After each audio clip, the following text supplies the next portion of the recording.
And now we're going to move over to the question and answer round.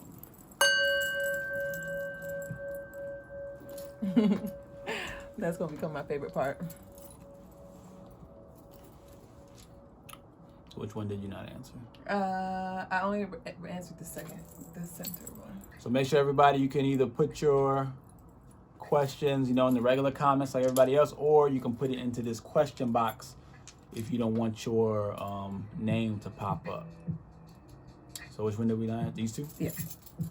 I was told that using white sage calls upon evil spirits. Well, like I said, white sage doesn't call upon anything. It's about what do you call upon. The white sage just basically opens the door for you to call upon or remove or do whatever it is. It's whatever intention you bring to the white sage. White is just the neutralizer. It puts it all in the middle. What can I use? Let's see, Glenn Hall 49. What can I use for overthinking and prosperity? What can you use? I mean, you can use, you can write down, as far as prosperity, a good one for prosperity. I mean, obviously you can get crystals, right? Like right now I got some citrine on, so you can get your citrines, you can get your green aventurines, you can get your gold stones, your red, blue, or your green, right? You can get your pyrites, right? Your jades, all of these things for prosperity. But a really good one for prosperity, a really good thing to do for prosperity is to write down what it is that you are trying to manifest, the money that you're trying to manifest, the hopes and dreams, the the material items, whatever it is that you're trying to manifest. Write them down on a piece of paper.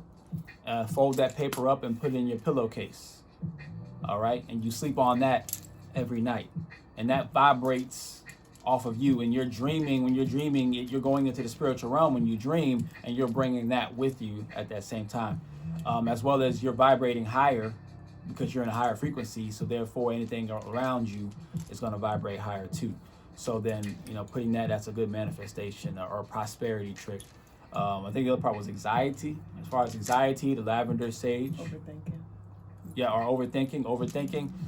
But when it comes to overthinking, you want calming stones like howlite, amazonite, honey calcite, really all of your calcites. All your calcite, orange calcite, rhodonite, rhodochrosite, overthink amethyst. Actually, amethyst is a really good one. A lot of Scorpios have a lot of issues with overthinking, and amethyst does really, really well help with that. Even tiger's eye. Tiger's eye helps to focus your thoughts, right? So those are some good things to help you. And of course, breathing. Breathing always helps too.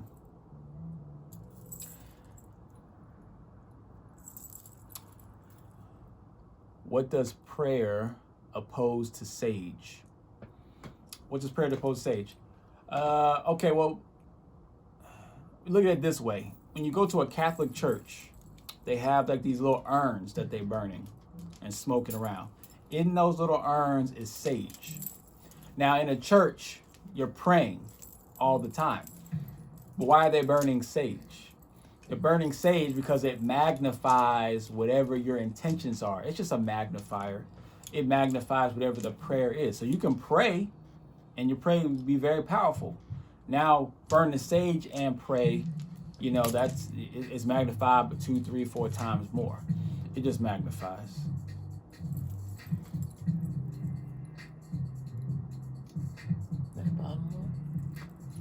See, how do you keep your connection sacred and clear while you work and heal apart? How do you keep your connection sacred and clear while you work and heal apart? So I guess you're talking about a relationship. So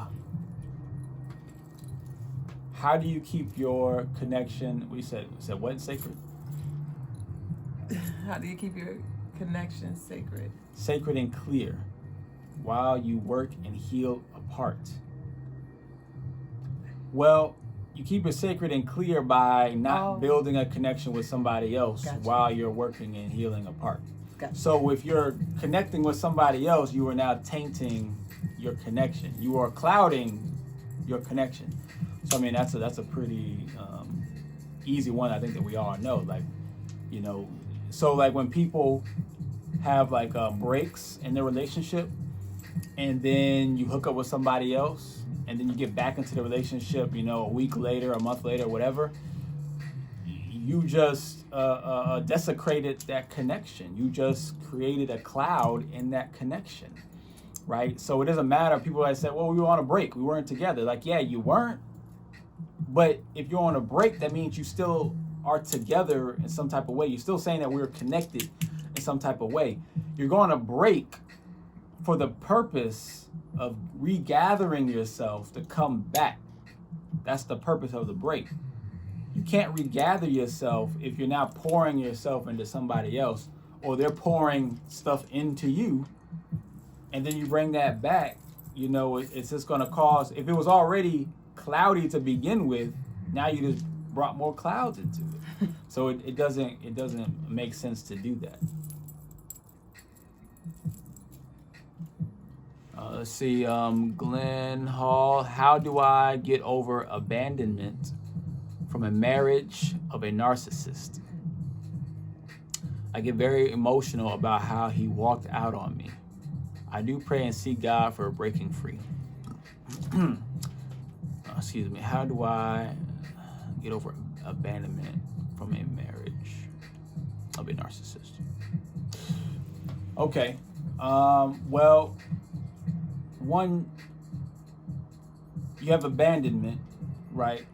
There's a trauma there, but then you're throwing narcissist on top of it, right? So you're trying to tear that person down while at the same time, you can't heal from the abandonment part, and you're still trying to tear somebody else down. Now, I don't know what he did. I don't know who he was, right? But if you're focusing on that part at the same time while trying to heal, you're not going to be able to let go, because you're actually creating multiple connections. One's the abandonment part, the other part is the narcissist part, right? So just focus on the emotion itself, which is, okay, you feel left, right? You feel abandoned, okay? So how do we get over that? Well, you have to, one of the ways you're going to get over that is trying to understand actually why he left. A lot of us have abandonment. In fact, all of our abandonment issues come from, we don't know why the other person left.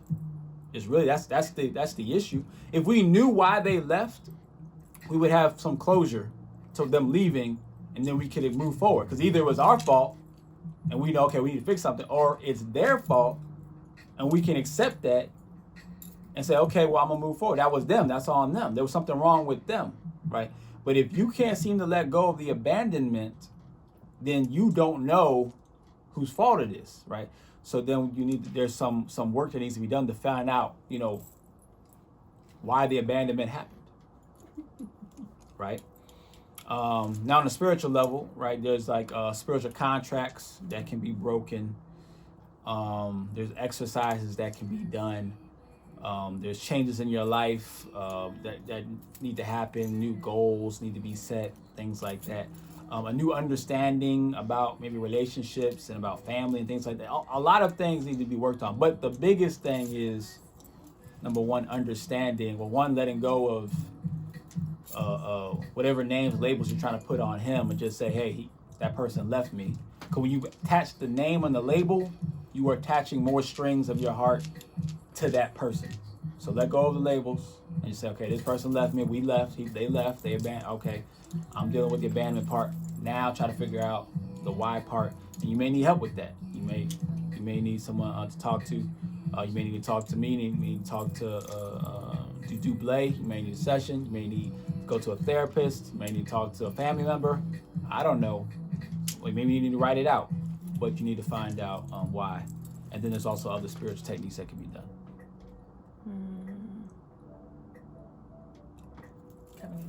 Let's see, Cabernet glasses, dream world protection, and psychic attacks.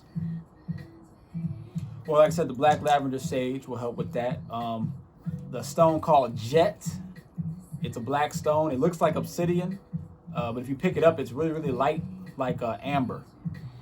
Jet is a really good one to put under your pillow or under your bed.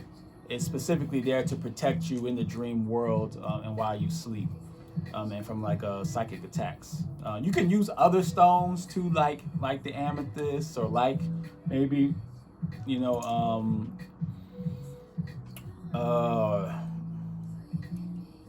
fluorites, and but sometimes those stones can open you up more.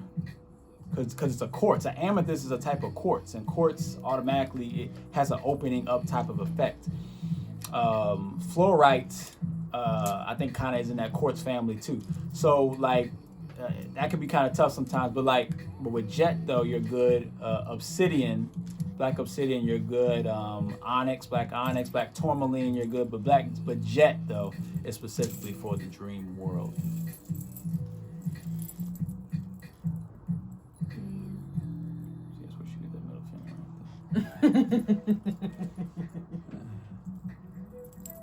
Let's see. No, I don't want to say the name. This is someone that put it in the question in the comment box. If I do a cord cutting for my ex-husband, will that affect my daughter's relationship with him? If you do a cord connecting with your ex-husband and you have a child together, will that affect the relationship that they have with your child? Yes. How much will it affect? I don't know. But it does have an effect. One, by cutting that cord, that affects your relationship with your ex-husband, with the father. So then that can affect just the amount of time that he's around now, just off the rip. So on a physical level, it can just affect this amount of time he's around. On a spiritual level, it can affect, because now that you create, the thing about women is y'all are more in the subconscious than men. And think of it like when you see geese fly. There's a goose in the middle at the front, and the geese are on a line. They create like this V, and they're like in this perfect alignment, moving together, right? All birds, they just move in alignment. They don't crash into each other because they are on a subconscious web connected. That's how women are. As women, especially when you're related to each other, that connection is super strong. And it's like you can think the same thought. You actually share thoughts. You share experiences. So even if let's say if you've been molested and your daughter's never been molested, even if you never told her, she will, especially if you haven't healed from it, she actually will experience that on some level in her subconscious mind, because y'all are so sensitive to that world. Right, so y'all are sharing these things. So when you cut a cord with your ex-husband, you're cutting a cord that's also connected to the daughter as well. And when now that you feel a certain disconnect now from that father, the daughter, not knowing, she will start to feel that same feeling, thinking it's her feeling, but it's really your feelings that she's feeling, right? So yes, it does affect your daughter. And plus, you got to also remember that your daughter holds 50-50 of the DNA. So you're not just breaking the connection from his DNA, but you're also breaking the connection from his DNA that's connected to her, as well as your DNA that's connected to her that's connected to him. You're breaking those DNA spiritual connections. So that's just something to be mindful of. I'll take one more. Is there one more question? No, Brittany said hi. Hey, Brittany. But I believe that was it for the questions. Awesome. Yeah. Well, that's it for the questions. Like Dublé said, I have my services now on the website. I have 3 services: a 1 hour, 2 hour, 3 hour. The 1 hour for a consultation. I don't do any spiritual mumbo jumbo type stuff, right? Some people look at it, right? Other than that, it's just, just basically that we just talking, right? I put a description on what we're talking about. But if you want to get into the mumbo jumbo, then we go into the 2 hour, right? And the reason why it has to be 2 hours is because I'm actually going to be moving things inside of you. Okay, we're not just flipping a couple cars. Like, no, we're going to get down to nitty gritty of things and really move some energy. And then if you want to do the 3 hour, it's going to get more intense. And it's not that the 3 hour doesn't mean, oh, we're just going to do the 2 hour thing longer. That's not what that means. 3 hour means we're going to do a more intensive version that has a different goal in mind. We're going to deal with removing the shadows directly, right? Which is more intense, which is more stressful on the body and on the mind, on the spirit, but it's also more relieving, more lightening, and all those type of things. As well as not only, from my experience, from all the people that I've done it with, including myself, I've broken over 1,000 contracts off of myself, right? So I know I've seen how it takes effect. When you just move energy, you feel better. Right? Like Reiki. Like Reiki. You just feel better. That's what the 2 hour session's about. Helping you to feel better. So if you feel better, you can do better. That's good. And we might break a few contracts during the guided meditation. Right? That can happen too. But when you do the 3 hour, the point of it is we're moving contracts. Immediately after that, your life will change. It will shift. Now, I do it for 3 hours for this purpose is because if I just do a quick version of it and I just remove 1 or 2 of these energies, it's like a beehive. You kill one bee, the rest of them get pissed off. All right, I've seen it happen quite a few times, right? It like, you get one spirit off of you, and then also the other ones, they start getting mad and angry. Now they start creating all of these unfortunate events start happening around you, right? It's like physically it happens, you'll see it. But if I hit multiples, at least 3. Now in this, since we're doing 3 hours, we're gonna at least about 5 to maybe 10 are gonna be removed. But when you hit 3 or more, it like stuns the hive. It's like hitting it with like some kind of like nitric gas or something. You just, boom, it stuns the hive. And it allows you now to do what you need to do to get out of the beehive.